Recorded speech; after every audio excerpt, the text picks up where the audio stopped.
Nah, hakikat wudhu adalah penyiapan batin manusia untuk bercakap-cakap dengan Tuhan. Karena dalam hadis dijelaskan ketika orang baca Quran, berarti Tuhan sedang berdialog dengan kita, dan ketika kita sholat, berarti kita sedang berdialog dengan ilahi. Dan kita sadar bahwa ya Allah Subhanahu wa Ta'ala ini adalah kesucian mutlak. Ya. Allah Subhanahu wa Ta'ala Maha Suci. Nah, oleh karena itu, untuk bisa kita berdialog dengan Allah Subhanahu wa Ta'ala, maka perlu penyiapan batin kita juga untuk juga memiliki dimensi kesucian.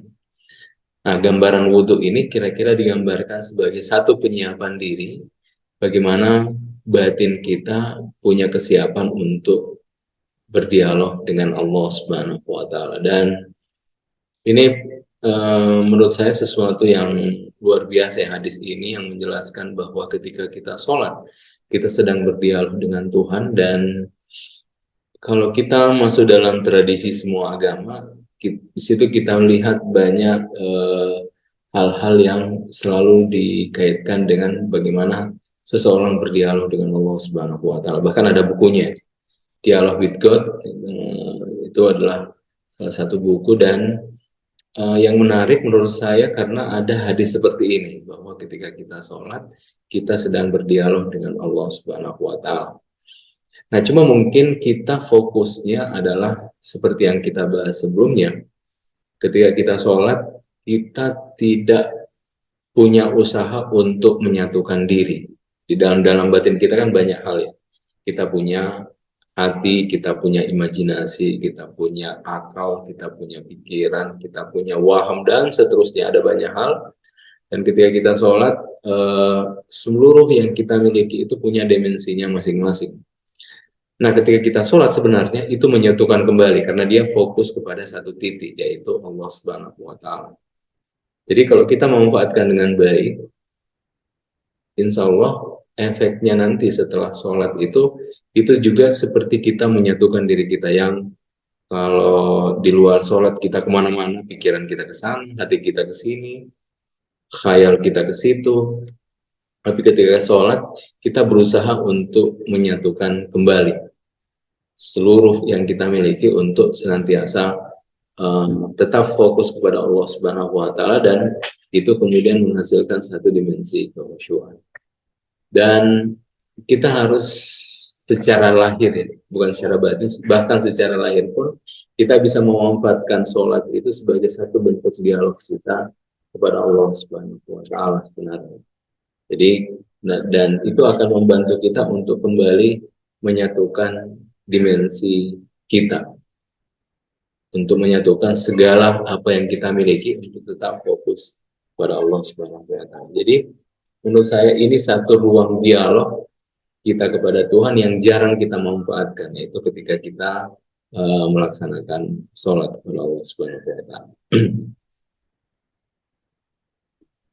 Nah, ini juga salah satu hadis yang menarik untuk, jadi kenapa saya tadi mengawali bahwa syariat itu adalah sesuatu hakikat, karena banyak orang melihat syariat itu hanya sesuatu yang bersifat ini ya, imajinatif, tidak terlihat, tidak nyata, tetapi kita harus pahami bahwa dimensi batin dia adalah sesuatu yang benar-benar nyata dan hakiki dan sejati.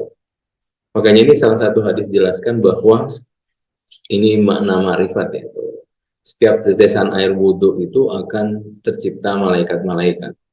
Nah, tentu tidak semua orang yang melakukan itu akan bisa menciptakan malaikat ya, dengan tetesan air wudhu. Tetapi maksudnya adalah bahwa ketika seluruh syarat-syarat dan adab-adab dan juga batin yang penuh keikhlasan kesucian ini kita lakukan, maka tentu akan menciptakan seperti ini. Karena ini ada hadisnya. Hadis ini tentu tidak berbicara tentang sesuatu yang bersifat artifisial atau hanya imajinasi. Ini benar-benar nyata secara batin.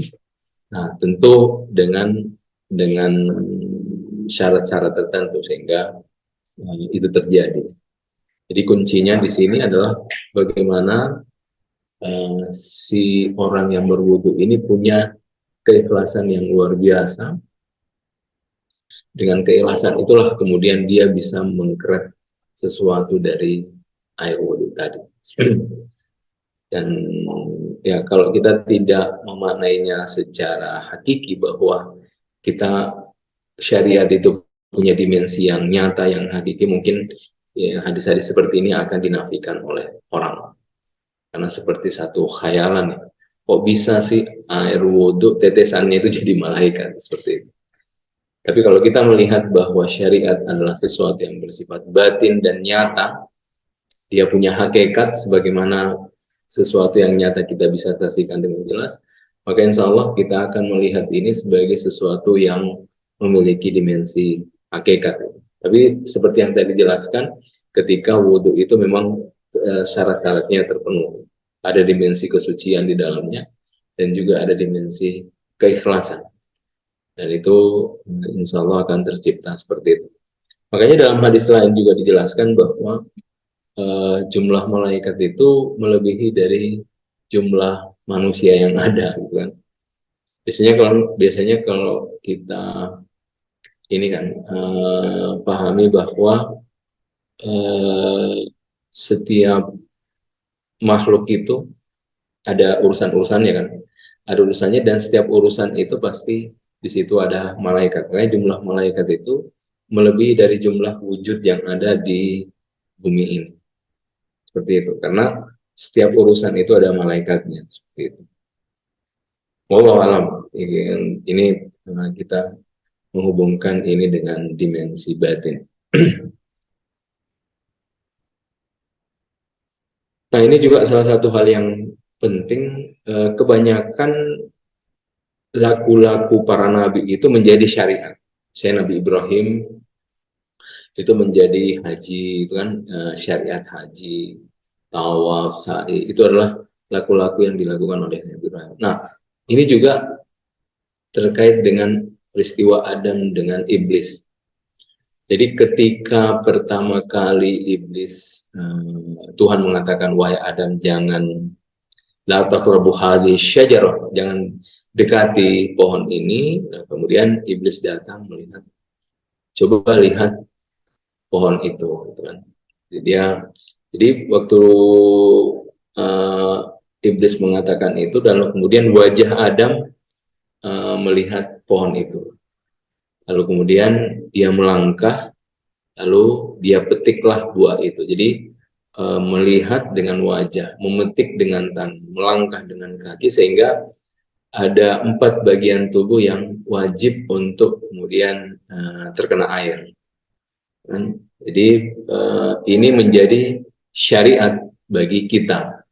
Jadi ini laku Adam ini yang kemudian menjadi syariat bagi manusia. Jadi ada banyak sekali laku-laku para nabi yang kemudian menjadi syariat bagi kita, seperti itu. Nah, ini adalah termasuk dimensi batin ya, kenapa kemudian kita berwudu.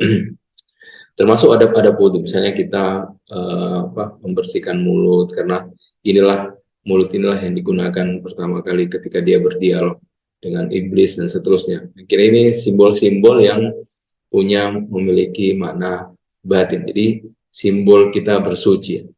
Karena wajah inilah yang pertama kali melihat buah khuldi. Kaki inilah yang pertama kali melangkah menuju buah khuldi. Tangan inilah yang memetik buah khuldi, sehingga itu semua mesti disucikan.